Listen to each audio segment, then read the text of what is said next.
Allu Arjun arrest అనేక అంశాలను తెరపైకి తెచ్చింది. ప్రస్తుతం చిత్ర పరిశ్రమలో కొన్ని గ్రూపులు రాజ్యం ఏలుతున్నాయని ఇండస్ట్రీకి చెందిన కొందరు వ్యక్తులు ఓపెన్గా చెబుతున్నారు. ఒకప్పుడు దాసరి నారాయణరావు హయాంలో ఏ సమస్య వచ్చినా అందరూ కలిసి పరిష్కరించుకునేవారు. దాన్ని ప్రభుత్వం దృష్టికి తెచ్చేవారు. ఆ సమస్యకు పరిష్కారం లభించేది. ఇదంతా గతం. ఆయన లేని లోటు స్పష్టంగా కనిపిస్తుంది ఇప్పుడు అంటున్నారు. దాని ఫలితంగా టాలీవుడ్లో గ్రూపు రాజకీయాలు మొదలయ్యాయి. Telangana chamber, producer council, Telugu film chamber, film federation chamber ఇలా గ్రూపులుగా విడిపోయింది.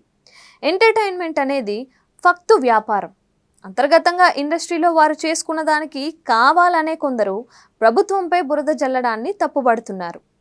ఇండస్ట్రీలో గ్రూపుల మధ్యే కాదు, వ్యక్తుల మధ్య కూడా బాగా గ్యాప్ పెరిగింది అనేది వాస్తవం.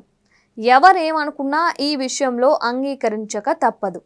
ఇక బన్నీ అరెస్ట్ విషయమే చూద్దాం. అరెస్టు తప్పు అని ఒక్కరు కూడా నోరు మెదపలేదు. చేసిన తప్పు క్లియర్గా కళ్ళకు కనిపిస్తోంది. స్టార్ హీరోలు కూడా పెద్దగా రియాక్ట్ కాలేదు. దీనికి రాజకీయ రంగు అంటించే ప్రయత్నం చేస్తున్నారు కొందరు మనుషులు. నటీనటులకు వ్యక్తిగతంగా పార్టీలు ఇష్టం ఉన్నవారు ఉంటారు.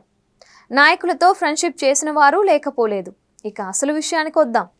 జానీ మాస్టర్ జైలుకు వెళ్లడం వెనుక కొందరు హీరోల ప్రమేయమే ఉందని టాకు ఆ మధ్య జోరుగా సాగింది.